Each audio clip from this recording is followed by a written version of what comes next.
यह आगमन में माननीय हुकुम सिंह जी कराड़ा ने 2375 करोड़ रुपए की लागत से शाजापुर की जनता को एक सौगात के रूप में दी थी। आप सब पत्रकार साथी उस आयोजन के साक्षी रहे हैं जब हमने उसका उद्घाटन किया था, भूमि पूजन किया था।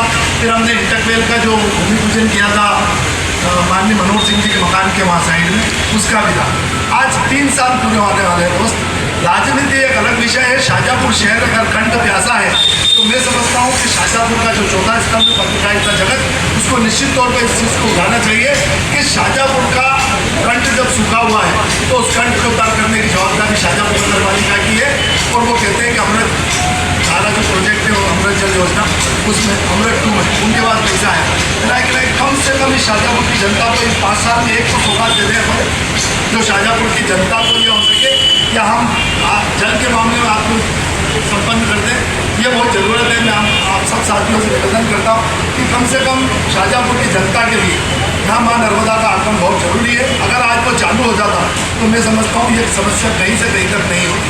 आज पानी की समस्या में अभी नाला है जो नदी के ऊपर बना हुआ है, जो शाजापुर की मुख्य सड़कों को, जहाँ पे हनुमान जी का मंदिर का रास्ता भी उस सड़क को भी वो जोड़ता है। उस नाले की गुहार हम नगर पालिका कई बार लगा चुके हैं। अभी पहली अल्प वर्षा हुई थी, उसमें नाला इतना घुस गया है।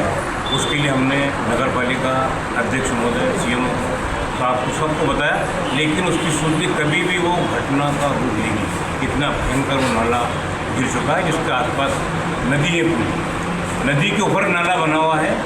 उस नाले को बनाने की कोई नगर पालिका भी हिम्मत नहीं करे। उसका 80 लाख रुपए नगर पालिका में पेमेंट आया हुआ है, इसके बाद भी उसको नगर पालिका द्वारा नहीं बनाया जा रहा है। ऐसे ही वार्ड नंबर 8 में शमशान घाट के लिए मैंने 4 साल पहले जब परिषद की मीटिंग हुई थी, उसमें लिख के दिया था कि शहर बहुत बड़ा हो गया है और उधर बहुत पब्लिक हो गई है बादशाह पुल की तरफ।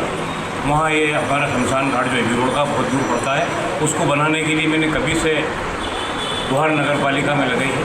उसको थोड़ा बहुत काम करके उन्होंने उसको रोक दिया, विराम दी गई, जो कि आज की बहुत ही बड़ी आवश्यकता है। फिर उसमें भ्रष्टाचारी, फिर दूसरों पे कुछ होती है। सीवरेज की लाइन आप यहाँ देख रहे हो शहर में, जहाँ सड़क बन जाती है उसी पे वापस 15 दिन बाद से लेके 2 महीने के अंदर उस सड़क को वापस हो दिया जाए। लगातार काम कर रही है शहर में। सीवरेज का जो काम है वो भी हमारे साथियों ने आपको बताया कि किस प्रकार से उसमें भी लगातार भ्रष्टाचारी का बहुत भगवान चढ़ी हुई है। तो हम लोग सिर्फ आपसे उम्मीद करते हैं कांग्रेस एक विपक्ष के नाते कि आप हमारे विपक्ष के लोगों की आवाज़ को जनता तक पहुंचाने में हमारा सहयोग करें। दूसरा, मैं एक बात कहना चाहूँगा, हमारे कुछ साथी भी पूछ रहे थे यहाँ पे, अभी 4-5 दिन पूर्व हमारे कांग्रेस के कुछ साथियों पर, हमारे सहित कुछ हमारे साथी हम यहीं बैठे हैं, मुकदमा दर्ज हुआ है जो 144 पुरानी थी, उसको 223(a) के अंदर।